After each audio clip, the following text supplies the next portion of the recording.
नमस्कार, बहुत बहुत स्वागत है आप सभी का हमारे इस YouTube के चैनल पे। मैं मेनका मैडम एक बार फिर से लेकर आई हूँ विकास क्रम में नेक्स्ट चैप्टर हमारा किशोरावस्था। इससे पहले वाले वीडियो में हम लोगों ने बाल्यावस्था को पढ़ा था, उससे पहले हम लोगों ने शैशवावस्था को पढ़ा था। आज हम सभी तीसरी महत्वपूर्ण विशेषता किशोरावस्था की लेकर आए हैं। किशोरावस्था से संबंधित कई क्वेश्चन हमारे टेट, सीटेट और सुपर टेट के एग्जाम्स में आते हैं, तो आज हम इन्हीं विशेषताओं पर चर्चा करेंगे। किशोरावस्था में हमारा एजुकेशन कैसा होना चाहिए, किशोरावस्था की क्या विशेषता है, किस चीज की जरूरत होती है, इन सारे चीजों को आज हम समझेंगे। तो किशोरावस्था की बात करें तो ये जीवन का सबसे महत्वपूर्ण काल माना जाता है। देखिए, काल तो आपके शैशवावस्था और बाल्यावस्था भी महत्वपूर्ण है, लेकिन किशोरावस्था को सबसे महत्वपूर्ण काल क्यों कहा जाता है? क्योंकि कई शारीरिक परिवर्तन हमारे किशोरावस्था में ही होते हैं। अगर देखा जाए तो अपने जीवन का सबसे ज्यादा परिवर्तन हम किशोरावस्था में करते हैं। तो सबसे पहले किस अवधि को किशोरावस्था में रखा जाता है, हम इसको समझते हैं। तो 12 से लेके 18 वर्ष की अवधि को किशोरावस्था कहा जाता है। 12 से लेकर 18 वर्ष की अवस्था को किशोरावस्था कहा जाता है।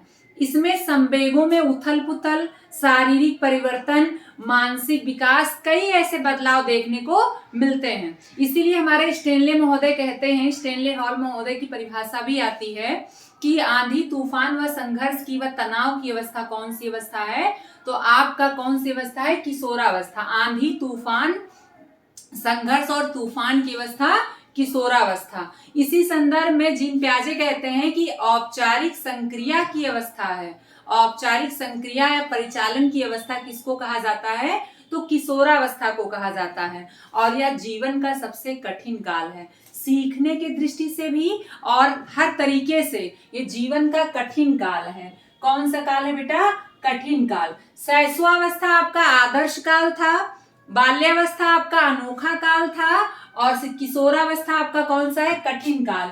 इसको कठिन काल किसने कहा था बेटा? तो किलपैट्रिक ने कहा था। किसने कहा था? तो किलपैट्रिक ने जीवन का कठिन काल इसको कहा था। जीवन का कठिन काल क्यों कहते हैं? क्योंकि सबसे ज्यादा संवेग उग्र अवस्था में होता है और सबसे ज्यादा तनाव इसी अवस्था में होता है। किशोरावस्था में जब बच्चे का शारीरिक परिवर्तन होता है, ऐसे में कई प्रश्न उनके मन में आता है कि परिवर्तन क्यों हो रहे हैं। उसके जीवन में कई ऐसे बदलाव आते हैं जिसे वो एडजस्ट नहीं कर पाता है। कई बदलाव ऐसे होते हैं जिसको वो समझ नहीं पाता है। इसीलिए इस अवस्था को कठिन काल, समस्या का काल, बहुत सारे नामों से जाना जाता है। अगर किशोरावस्था को हम माने तो जीवन का ऐसा समय होता है जब जीवन में सबसे ज्यादा बदलाव हो रहा होता है। यही एक ऐसा काल है जब विषम लिंग के प्रति आकर्षण होता है, हम स्वच्छंदता चाहते हैं, आजादी चाहते हैं, हम कहीं भी खुद को समायोजित नहीं कर पाते हैं। किशोरावस्था के अगर हम बात करें कि किन किन नामों से जाना जाता है, ये प्रश्न भी टेट और सुपर टेट में आता है। तो किशोरावस्था को बसंत एज भी कहते हैं। बसंत एज क्यों कहते हैं? क्योंकि कई हार्मोन्स आ जाते हैं हमारे शरीर में, कई शारीरिक बदलाव देखने को मिलते हैं। इसके अलावा इसको हम स्वर्ण अवस्था भी कहते हैं, सुनहरी अवस्था भी कहते हैं, एज ऑफ ब्यूटी। जी हाँ, किशोरावस्था को हम एज ऑफ ब्यूटी कहते हैं। प्रश्न आता है एज ऑफ ब्यूटी की संज्ञा किसको दी गई है? तो किशोरावस्था को दी गई है। बसंत ऋतु किसको कहा गया है? तो किशोरावस्था को कहा गया है। सुनहरी अवस्था किसको कहा गया? तो किशोरावस्था को। स्वर्ण युग, स्वर्ण काल किसको कहा गया है? तो किशोरावस्था को। आंधी तूफान की अवस्था किसको कहा गया है? तो किशोरावस्था को। समायोजन में असमर्थता किसको कहा गया है? तो किशोरावस्था को कहा गया। किशोरावस्था एक ऐसा समय होता है जब व्यक्ति स्वच्छंदता चाहता है, आजादी चाहता है। क्यों? क्योंकि वो अपने आप को कहीं पर भी समायोजित नहीं कर पाता है। जो बदलाव उसके संवेगात्मक रूप से और शारीरिक रूप से हो रहे होते हैं उसको वो एडजस्ट नहीं कर पाता है। तो किशोरावस्था को हम कई नामों से जानते हैं। अगर हम इसकी विशेषताओं की बात करें तो किशोरावस्था की जो सबसे पहली विशेषता है बेटा, वो है उग्र संवेग। कहते हैं कि सबसे ज्यादा जो हमारा संवेग प्रबल होता है वो किशोरावस्था में ही होता है, और हम चाहें तो इसे जिस ओर भी डाइवर्ट कर सकते हैं। अभी आप देखिए कि जब हम छोटे होते तो हमारा संवेग अस्थिर होता, उतना मजबूत नहीं होता, तो उसमें हम परिमार्जन कर लेते हैं। लेकिन किशोरावस्था में संवेग उग्र होता है और अगर हम किसी और उन्मुख हो गए तो उधर ही दिशा में चले जाते हैं। इसीलिए किशोरावस्था में संवेगात्मक परिपक्वता की सबसे ज्यादा जरूरत होती है, सबसे ज्यादा उन्हें संभालने की जरूरत होती है। अगर हम दूसरी विशेषता की बात करें तो स्वच्छंदता। बच्चा क्या चाहता है? स्वच्छंदता चाहता है, आजादी चाहता है, वो रोक टोक बिल्कुल पसंद नहीं करता है। तीसरी अवस्था की बात करें तो अनुशासनहीनता।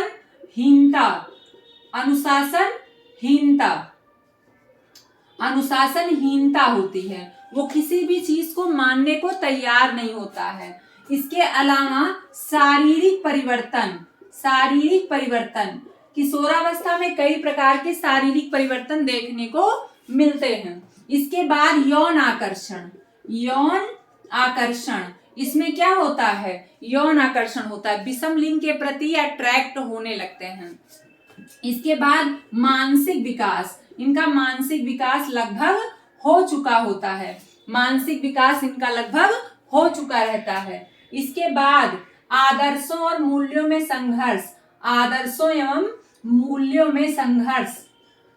इसका मतलब वो किसी भी चीज को जल्दी मानने के लिए तैयार नहीं होते हैं, अपने आप को कहीं भी समायोजित नहीं कर पाते हैं। इसीलिए आदर्शों और मूल्यों में ये हमेशा क्या करते हैं? संघर्ष करते हैं।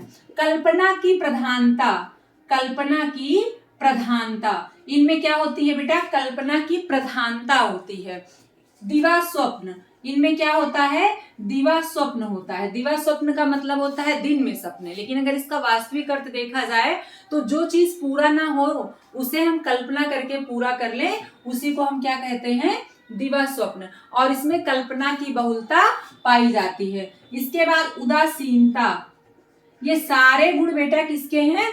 किशोरावस्था के हैं। अगर किशोरावस्था से जो प्रश्न बनेगा वो ऐसे ही बनेगा, निम्न में से कौन सी किशोरावस्था की विशेषता है या कौन सी नहीं है। तो उसमें आप देखिएगा, अगर उग्र संवेग होगा, यौन आकर्षण होगा, समायोजन नहीं कर पा रहा है बच्चा, शारीरिक बदलाव हो रहा है, शारीरिक परिवर्तन हो रहा है, स्वच्छंदता चाह रहा है, अनुशासनहीनता हो रही है, संघर्ष हो रहा है, मानसिक द्वंद्व उसके सामने उपस्थित हो रहा है, तो ये सारी विशेषता बेटा किसकी है? किशोरावस्था की है। इसके अलावा कल्पनाशील होता है, दिवा स्वप्न जैसे गुण आते हैं और वो विषम लिंग के प्रति अट्रैक्ट होता है। तो ये सारी विशेषताएं आपकी किशोरावस्था की है। ऐसे में अगर हम शिक्षा की बात करें तो किशोरावस्था की शिक्षा बहुत ही अच्छी होनी चाहिए ताकि वो अपने संवेगों को सही दिशा में परिमार्जित कर सके। इसके लिए हमको नैतिक शिक्षा, धार्मिक शिक्षा, संवेगों की शिक्षा, व्यवसायिक शिक्षा और कहीं ना कहीं हमें मूल्यों की शिक्षा बच्चे को देनी चाहिए। किशोरावस्था 12 से 18 वर्ष की उम्र का होता है, इसीलिए जब बच्चा हमारा 6 स्टैंडर्ड में पहुंचता है, 6 से 8 तक की क्लास में, तो वो किशोरावस्था में हो रहा होता है। ऐसे में कई बदलाव, कई हार्मोन चेंज होते रहते हैं। ऐसे में वो अपने आप को समायोजित नहीं कर पाता है। इस दौरान माता पिता, अभिभावकों को, शिक्षकों को उसको सपोर्ट करना चाहिए, उसे समझाना चाहिए कि ये बदलाव क्यों हो रहा है। अगर वो किसी और जाना चाहता है तो उसको सही दिशा दीजिए। अगर वो किसी और ज्यादा संवेगात्मक रूप से परिपक्व नहीं है तो उसमें हम उसे परिपक्व करें, उसे सही गलत का रास्ता बताएं, उसकी शिक्षा में उन सारे महत्वपूर्ण चीजों को इंक्लूड करें जिससे वो अपने मूल्यों को समझ सके, जिससे वो उदासीन ना हो सके, वो बहुत ज्यादा कल्पना में न चला जाए, वो हर चीज को संभाल सके और स्वयं को समायोजित कर सके। तो किशोरावस्था की जो शिक्षा है उस पर शिक्षकों को विशेष ध्यान देना चाहिए कि बच्चा किसी और डाइवर्ट ना हो, क्योंकि संवेगों की उग्रता होती है, ऐसे में वो किसी गलत रास्ते पर ना चला जाए। आई होप किशोरावस्था समझ में आया होगा। फिर से हम एक बहुत जल्दी समझते हैं किशोरावस्था क्या है। डर्टी एज, सुनहरी अवस्था, स्वर्णकाल, तनाव की स्थिति, आंधी तूफान की अवस्था, बसंत एज, ब्यूटी एज, कठिन काल, ये सारे हमारे किशोरावस्था के अन्य नाम हैं। इसके अलावा अगर विशेषताओं की बात करें तो उग्र संवेग होता है, शारीरिक बदलाव होता है, विषम लिंग के प्रति आकर्षण होता है, कल्पना होती है, दिवा स्वप्न होता है, कहीं भी बच्चा समायोजित नहीं कर पाता। और इन सारी विशेषताओं के कारण हमें इसको एक्स्ट्रा केयर की जरूरत होती है, इसे संभालने की जरूरत होती है, इसके संवेगों को सही दिशा में डाइवर्ट करने की जरूरत होती है। और एक शिक्षक को किशोरावस्था के दौरान नैतिक शिक्षा, धार्मिक शिक्षा और यौन शिक्षा, व्यवसायिक शिक्षा देनी चाहिए, जिससे बच्चा सही दिशा में कार्य कर सके और उसका मानसिक विकास हो सके और इस अवस्था को वो अच्छे से जिए, और ताकि वो जब आगे की अवस्था में पहुंचे तो खुद को समायोजित करके पहुंचे। आई होप किशोरावस्था आपको समझ में आया होगा, और हमारे वीडियो को आप लोग देख भी रहे होंगे, शेयर भी कर रहे होंगे, सब्सक्राइब भी कर रहे होंगे। नेक्स्ट वीडियो में मैं समाजीकरण लेकर आऊंगी, वो भी बहुत ही इंपॉर्टेंट टॉपिक है, जो हमारे सीटेट में भी कई क्वेश्चंस आते हैं। आप लोग इसका स्क्रीनशॉट भी ले सकते हैं, और समाजीकरण का वीडियो लेकर नेक्स्ट वीडियो में आपके सामने आऊंगी। तब तक के लिए धन्यवाद।